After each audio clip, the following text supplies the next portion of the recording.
Assalamualaikum, Sugeng Rawuh. Selamat datang di Kedai Ketan Punel. Saya Rini Kusuma, bakul Ketan Punel.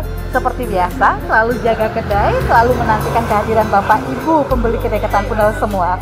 Karena kita senantiasa menantikan kehadiran Bapak Ibu pembeli Kedai Ketan Punel mulai jam 2 siang hingga jam 10 malam selama bulan suci Ramadan. Dan kami juga hadirkan ketan punel kurma, serta yang baru ada ketan punel rendang. Monggo jika dicoba untuk bertakjil, berbuka puasa atau camilan malam ketika usai sholat tarawih. Seperti saat ini juga, karena ini nuansanya, suasananya juga masih peringatan Hari Kartini ya. Jadi saya betul-betul senang ketika ada pembeli kedai ketan punel ini perempuan, kemudian juga punya prestasi, punya daya upaya dalam bidangnya, apalagi mendapatkan banyak penghargaan. Ada di tengah-tengah kita malam hari ini. Jadi langsung saja kami ajak Anda semuanya untuk berbincang-bincang. Ada Ibu Ina Silas. Ya, beliau yang selalu berkecimpung di dunia museum, juga di bidang budaya, kemudian sekarang juga mencoba bidang kuliner. Apa saja sih kesibukannya, utamanya ketertarikannya di museum? Langsung saja, yuk kita bincang-bincang. Beli Kedai Ketan Punel semua, seperti yang tadi kita bilang bahwa di tengah-tengah kita malam ini ada sosok perempuan inspirasional yang istimewa, nggak asing lagi deh pokoknya di tengah-tengah kita, Bu Ina Silas. Baru kali ini bisa jumpa. Saya selalu saya followernya nih di semua medsos, di Instagram, di Facebook. Padahal isinya juga cuma nggak pernah serius.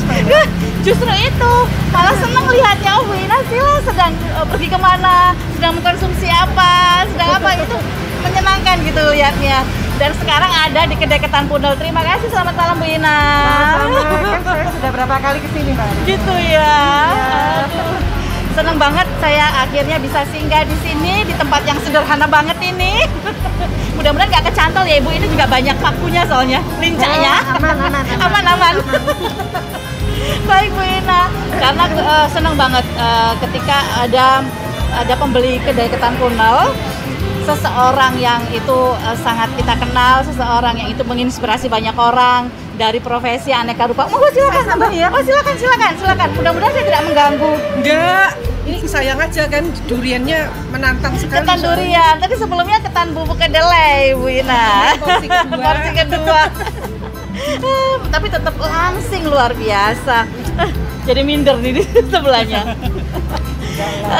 Tapi sangat senang ketika di Kedai Ketan Punel ini didatangi pembeli, rekan, kolega, kawan dari beragam profesi dan latar belakang seperti Bu Ina Silas ini. Itu kebanggaan dan kehormatan buat kami.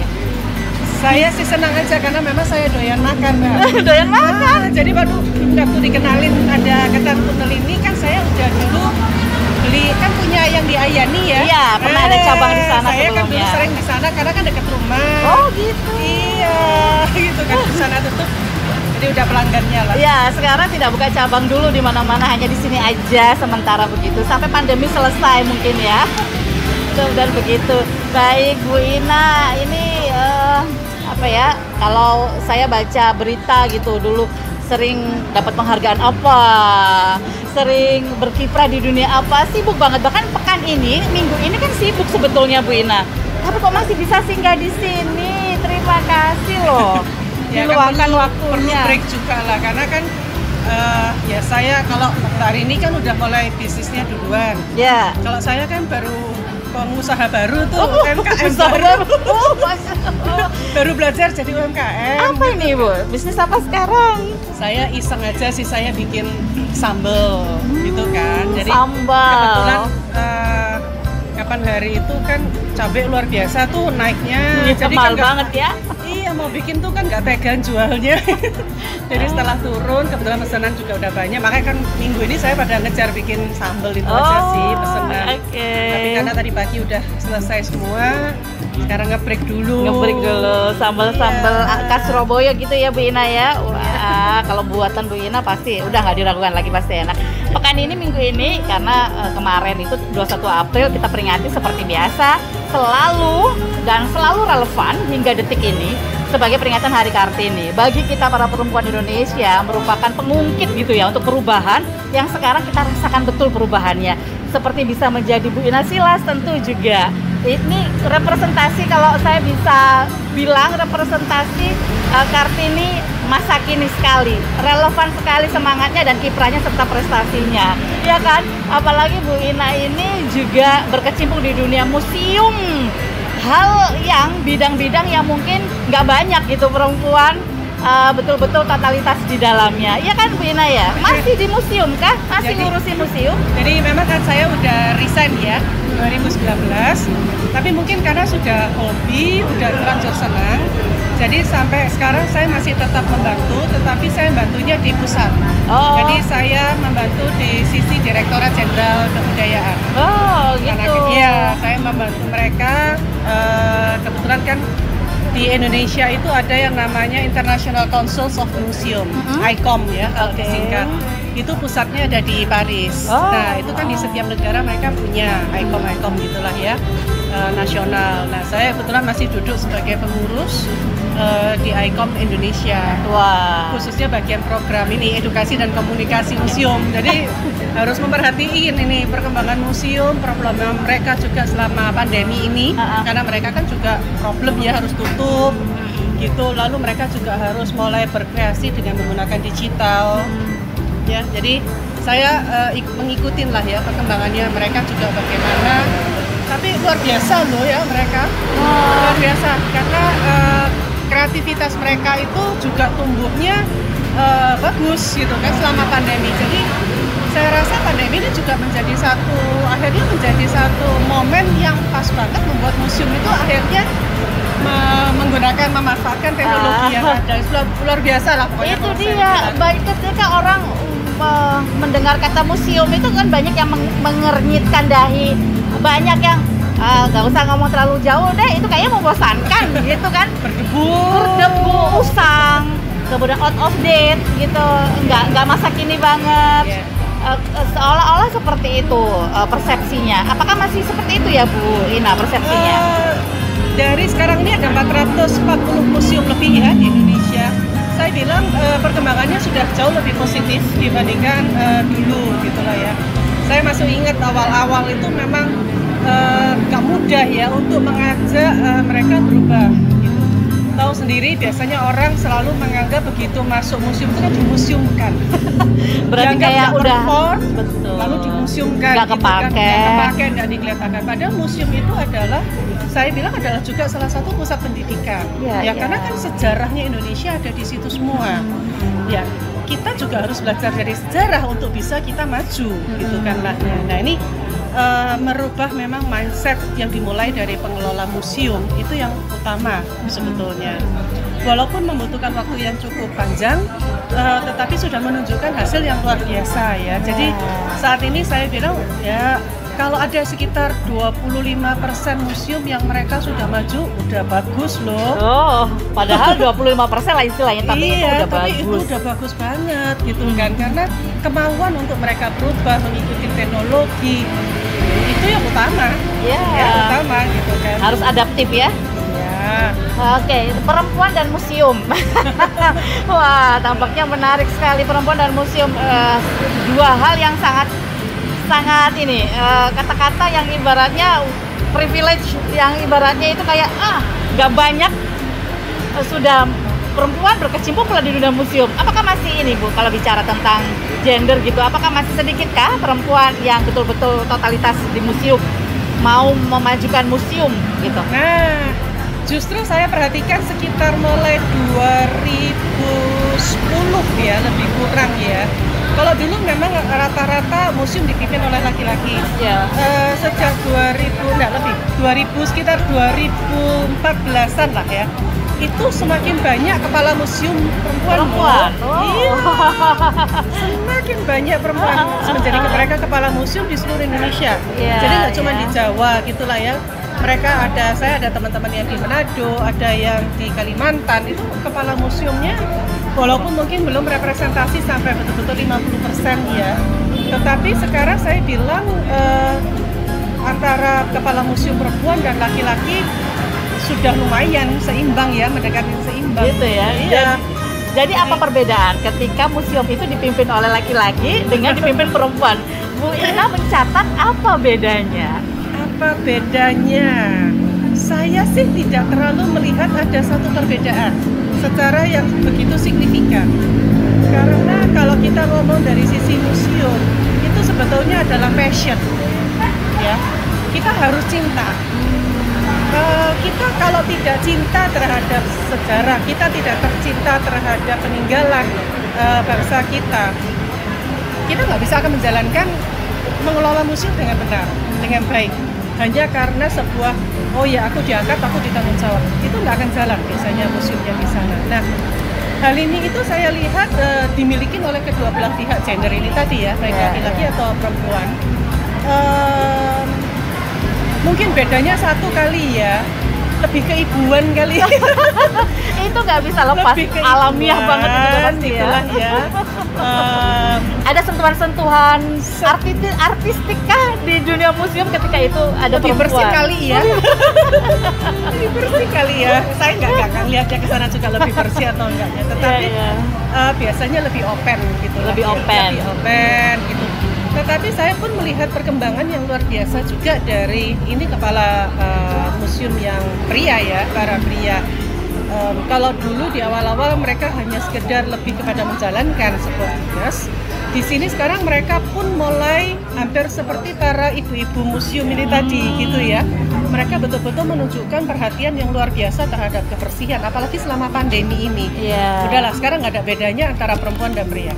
Semuanya sama, luar biasa. Itu kabar baik kalau begitu. Kita anggap kabar baik. Karena monggo silakan Ibu. Oh iya, nggak apa-apa, saya gangguin ini. Punya hobi baru Wina, gangguin pembeli gitu. Iya, karena kalau saya nunjukin aja nih durennya ya. Nggak kelihatan kan durennya? Datang sendiri ke kedai ya, dicicipi sendiri. Karena kalau kedai ketan pun kedatangan Bu Ina, kemudian tidak saya kabarkan kepada pembeli yang lain, waduh, eman banget. Kan bisa banyak sekali hal-hal yang menarik yang bisa digali. Ini dia yang coba saya kabarkan kepada pembeli yang lain begitu. Ya karena kalau saya ngajak anak-anak gitu ke museum, terkadang itu museum itu kesannya dingin dalam arti sentuhannya, kemudian merinding gitu ya. Kadang tuh nggak menarik, belum semua selesai dijelajahi udah selesai, udah cukup, udah bosan misalkan.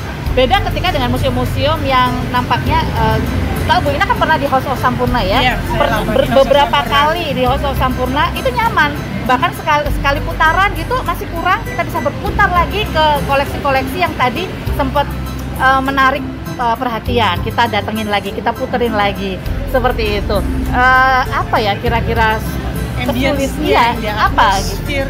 Atau mungkin harus sama dengan harus ada restonya atau harus ada kafenya, apakah begitu ya? Sebetulnya enggak. Inti dari museum itu memang selain memang adalah koleksi, itu adalah yang utama. Tetapi bagaimana membuat koleksi itu adalah hidup. Ya kalau kita ngomong hidup itu bukan yang kayak di Night of Museum ya, yang terus T-Rex-nya jalan-jalan gitu kan, kalau malah enggak ke sana. Jadi kalau kita ngomong koleksi itu dapat hidup, bagaimana narasi atau caption yang ada di museum itu betul-betul dia menjelaskan dan membangun daya tarik untuk bertanya gitulah ya ke bikin kepo museum gitu guide-nya, betul. Jadi untuk mencari tahu lebih lanjut, itu adalah pertama, itu yang utama. Kedua, memang dari sisi tata letak, jadi interior. Jadi memang interior museum itu pernah ke Museum Bank Indonesia. Museum Bank Indonesia di Jakarta. Oh belum, kalau di Jakarta. Oh belum di Jakarta. Oke. Jadi sekarang memang banyak museum itu dia mulai membangun ambience. Jadi interior itu menjadi salah satu yang juga dilihat itu penting, karena tadi itu membuat nyaman pengunjung pada saat di museum. Kalau dia sudah nyaman, dia nggak kepingin keluar, ya kan? Kalau sudah selesai, kepingin kembali lagi karena rasanya masih ada yang kurang. Nah, hal ini yang memang perlu dibangun di museum, itulah ya, membangun loyalitas. Memang betul bahwa paradigma museum dulu, waktu saya baru join itu kan 2005. Mereka hanya melihat bahwa cukup pengunjung itu hanya datang satu kali. Setelah itu selesai. Nggak perlulah pengunjung itu datang 2, 3, 4 kali pertama, gitu kan lah ya. Dimana kalau di House of Sampurna justru kami berusaha membuat pengunjung itu datang kembali. Jadi membangun loyalitas. pada waktu itu memang sempat ada pertanyaan dari mereka, ngapain? Kan dia sudah datang satu kali, ya nggak bakalan dia dapat lagi, kan tadi udah lihat itu. Nah, itulah salahnya museum, saya bilang. Kalau museum hidup, karena dia bercerita. Cerita ini tidak bisa kita ceritakan semuanya kan ya Mbak ya. Kayak orang ya ngobrol santai gitu kan. Rasanya setelah kita pulang, tadi itu masih ada ya yang belum tersampaikan gitu. Ketemuan lagi yuk, kita kembali lagi. Nah, dia akan kembali lagi untuk mencari lebih lanjut mengenai cerita yang tadi masih terlewatkan. Nah, hal ini yang perlu sebetulnya dibangun di museum. Ya. Nah, ini saya sebut namanya adalah koleksi hidup. Karena koleksi itu harus bisa merepresentasikan seperti orang. Iya, bercerita melalui koleksinya ya. Karena itu tugas kurator museum memang berat. Karena kurator museum itu harus dapat membayangkan sebetulnya siapa sih customer kita, gitu kan, visitor yang akan ke museum. Kalau anak-anak muda berarti saya harus bangunnya bagaimana, gitu kan. Kalau ibu-ibu harus bagaimana. Nah, bagaimana museum dapat memenuhi itu semua. Nah, ini yang sekarang sudah mulai menjadi perhatian di banyak museum, termasuk juga keramah tamahan dari pada waktu mereka datang, masuk sampai pulang. Nah, ini sekarang sudah dibangun oleh semua museum. Syukurlah. Jadi memang tidak bisa cepat pada waktu itu, tetapi perkembangannya saya rasa cukup positif ya. Oke. Seperti yang kemarin itu sempat saya baca bahwa minggu ini juga ada 6 museum di Surabaya yang sudah dibuka kembali untuk umum. Mungkin supaya hiburan juga ya, biar nggak mudik. Karena kan nggak boleh mudik, terus ngapain? Mungkin bisa jalan-jalan ke museum. Ada Museum BR Supratman, Museum Hoscok Raminoto itu dibuka. Ada beberapa lagi. Museum 10 November. Museum 10 November Museum juga. Pendidikan. Iya. Apalagi ya, banyak banget. Nah, ini bagaimana ceritanya Bu? Apakah awal mulanya cemplung gitu? Apakah awal kan tadi syarat utama yang penting adalah mencintai bidang itu, mencintai museum ini gimana caranya? Kan nggak banyak orang yang mau mencintai museum. Bagaimana caranya bisa mencintai museum? Ya, itu betul sekali ya.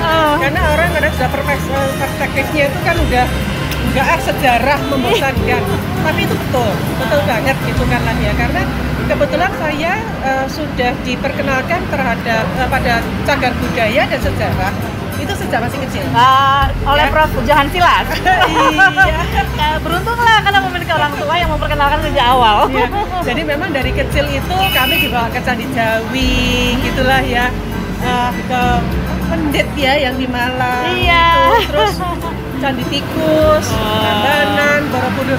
Jadi memang kami sering sekali dibawa ke tempat-tempat yang bersejarah seperti itu. Karena ayah saya itu memang intinya gini, kalau kamu tidak mengenal bangsamu, ya bagaimana kamu bisa maju? Itulah ya. Karena disitulah kamu tumbuh, kamu besar, gitulah. Jadi intinya kita harus tetap mengenal sejarah dan bangsa kita itu sendiri secara baik. Nah, apakah itu menjadi cinta? Itu pasti tidak akan bisa tahu. Belum dulu kali ya, mungkin ya. Nah, tetapi entah kenapa saya berlima tuh. Kami semua itu bisa dibilang akhirnya memang suka terhadap yang namanya peninggalan-peninggalan itu tadi, gitu kan. Candi, sejarah. Kebetulan rumah saya nggak jauh di sini waktu masih kecil, gitu. Ya di daerah Majapahit, Ya. Nah, itu kan saya. Nah, museum yang terdekat adalah Museum Hutan Tular. Ya, Museum Hutan Tular kan di pojokan depannya kebun binatang. Betul, di situ. Jadi saya kalau mau ke Museum Hutan Tular, era tahun 70-an, tahun tuanya gitu kan lah ya. Naik becak. Nah, jadi kita naik becak gitu. Karena hiburan pada tahun 70-an nggak banyak. Kebun binatang, Museum Hutan Tular. Jadi senang aja ya diajak ke museum itu senang banget. Jadi kita tuh kalau udah bosan di rumah ngapain? Ayo jalan-jalan ke museum, naik becak. Jadi kadang-kadang kalau orang tua saya itu nggak bisa menemanin, kan kebetulan ada tukang becak langganan di depan rumah. Ya udah kamu berangkat sendiri. Ya saya biasanya naik becak aja, berangkat saya ke Museum Hutan Tular gitu kan. Jalan aja gitu sendiri, nanti pulangnya baru mama yang bayar tukang becaknya. Jadi hal-hal itu menjadi satu kebiasaan gitulah ya. Akhirnya menjadi sebuah hobi. Rasanya kalau ke museum itu nggak enak. Nah, saya kan sempat lama di luar negeri. Di luar negeri itu saya 7 tahun di Prancis. Kan saya sekolah di sana. Oh, sekolah di sana, ya benar. Dan saya melihat bagaimana orang Prancis itu nasionalismenya begitu tinggi. Mereka kepedulian terhadap sejarahnya gitu kan. Saya kalau bicara sama sejarah sama mereka luar biasa. Mereka begitu kelihatan banget ya kebanggaan mereka terhadap sejarah perjuangannya Prancis, terhadap bangunan cagar budayanya. Bagaimana mereka begitu peduli, kepedulian yang tidak berlebihan. Dalam arti, oh ya ini layak dibongkar, ini layak dimanfaatkan. Mereka pada intinya sama-sama menjaga. Nah, ini yang juga menggugah saya sebagai saya orang Indonesia yang datang ke sana melihat, karena pada era itu saya berangkat ke Prancis tahun 1987. Pada era itu teman-teman saya itu lebih mengagungkan yang namanya Amerika, sesuatu modern, itulah ya. Sejarah nggak ada yang suka gitu. Nah, hal-hal itu yang justru akhirnya membuka mata saya, kenapa ya kok kita tuh nggak begitu peduli banget sama sejarah kita, mungkin pencapaiannya yang salah, kan? Tidak ada. Nah, akhirnya saya kembali ke Indonesia, saya kerja di mana-mana, udah pindah. Lama-lama saya sudah hampir di semua bidang pekerjaan saya jalanin, bidang usaha juga saya jalanin gitu kan, ada mall, ada pabrik gitu, semua udah saya cobain gitu kan. Pengelolaannya akhirnya lama-lama enggak deh, ini ada Museum Hausa Sampurna gitu kan, diberdirikan 2003. Saya kepengen banget gitu bisa mengembangkan museum, karena 2003 sampai dengan 2005 museum itu belum begitu banyak bergerak. Iya. Itu yang saya rasa sayang gitu kan. Waktu dan itu kelihatan menonjol ya. Iya, akhirnya Hausa Sampurna kelihatan menonjol pada waktu itu. Bahkan ada yang dengan istilah suka hati berfoto-foto di sana. Padahal nggak banyak kan menjadikan museum itu tempat berfoto, nggak instagramable istilahnya gitu kan. Waktu itu sempat berpikir apa yang membuatnya begitu. Silakan Ibu. Apakah karena kebetulan ada kafenya, ada restorannya, ataukah memang dibikin sangat sangat masa kini atau bagaimana gitu? Apakah kalau bicara museum itu harus selalu bicara tentang sejarah, tentang masa lalu? Tidak adakah museum yang kemudian itu highlight-nya, fokusnya adalah kekinian gitu? Oke. Sebetulnya kalau kita maknain arti museum itu sendiri, museum itu adalah sebetulnya itu membicarakan adalah masa lalu dan perkembangan manusia. Nah, kalau kita bilang people development atau kita perkembangan dari manusia, berarti kita bisa bicara masa depan. Karena itu museum itu tidak boleh berhenti pada masa lalu. Justru kalau museum hanya berhenti pada masa lalu, saya rasa ada sesuatu yang kurang. Anggap aja nih, sekarang kita ngomong gini, 50 tahun ke depan ini akan menjadi sejarah. Iya. Ya kan? Betul. Karena itu museum itu juga harus berkembang. Museum harus bisa mengikuti perkembangan zaman, apakah itu teknologi, termasuk sosial media, ya. Semuanya itu harus bisa dimasukkan di dalam museum. Termasuk misalnya adalah peralatan-peralatan masa kini, gitu kan? Tidak ada salahnya itu dimasukkan, selama kita dapat menceritakan. Ada benang merah, ada garis merah dengan yang lalu. Sejarah. Betul sekali. Jadi bicara museum itu tidak melulu bicara masa lalu, tapi juga era sekarang dan masa depan. Betul. Karena nggak putus kan ya Ibu ya? Itu ibarat tali adalah tali yang terbentang mulai dari dulu hingga ke depan. Harusnya begitu museum. Bagaimana supaya ini loh, persepsi ini yang kemudian nyampe ke seluruh kita semua. Ya. Nah, yang dilakukan hari ini sekarang benar. Kita bicara museum malam-malam di Kedai Ketan Punel. Jadi kita ngobrolin museum bahwa satu, museum itu menyenangkan. Iya. Nah, ya jadi feel fun atau menyenangkan itu yang harus mampu dibangun oleh museum-museum di Indonesia. Ya.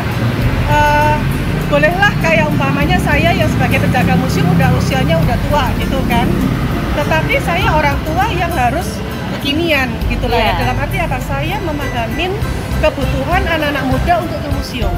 Dan kita dapat menyesuaikan diri kepada mereka. Menyesuaikan diri bukan berarti kita harus 100% mengikuti teknologi. Enggak. Itulah ya. Tetapi bagaimana kita memahami pola pikir anak muda, cara bicaranya mereka, daya tariknya mereka. Nah, itu cara penyampaiannya yang harus kita bisa menyesuaikan. Iya. Jadi yang terus di-upgrade dan di-update adalah penyampaiannya, cara memvisualisasikannya mungkin ya. Cara visualisasinya, cara berceritanya, gitulah ya. mungkin kita ngomong nggak melulu mengenai apa namanya sejarah masa lalu saja gitu kan. Tapi apa sih yang jadi daya tariknya anak-anak sekarang gitu kan, bagaimana mengkaitkan masa lalu dengan masa kini. Nah ini yang diceritakan oleh yang harus mampu diceritakan oleh sebuah museum. Betul, cara menceritakannya itulah kuratorial, nggak gampang memang. Luar biasa. Itu jadi mungkin mulai sekarang tidak ada salahnya lah dikepoin dulu museum-museum. Nggak cinta dulu nggak apa-apa, karena biasanya cinta itu asal jalanan teko kulino. Nah kalau nggak kulino gimana mau cinta gitu ya Bu? Ini saya aja kan sekarang saya sedang dengan teman-teman di Jakarta lagi mempersiapkan membangun satu museum virtual. Oh, apa itu isinya? Saya belum boleh kasih bocoran. Museum virtual, jadi jalan-jalan melalui virtual, lihat museum-museum, begitu kan? Iya, begitulah lebih kurang. Jadi nanti ditunggu aja. Ya, nggak sabar. Jadi nggak perlu secara fisik datang. Mungkin karena nggak ada waktu. Mungkin kalau misalkan lagi libur lebih seneng ke mall, ke pantai, ke apa gitu. Tapi ini nggak ada alasan itu ya. Kita bisa jalan-jalan. Ya, jadi museum itu bisa hadir di rumah atau dimanapun gitu lah ya. Sekarang itu adalah seperti itu.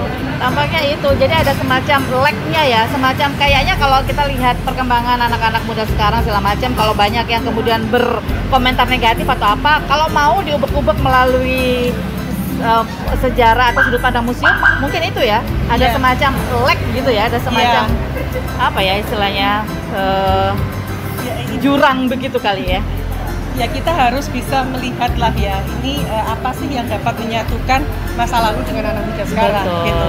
Nah kalaupun itu ada semacam jurang ataupun semacam pemisah, ya kita harus bisa membangun jembatan di atasnya. Gitulah, ya. Mudah-mudahan. Tapi ini karena itu untuk bisa ke arah sana justru butuh partisipasi aktif dari anak-anak muda. Iya.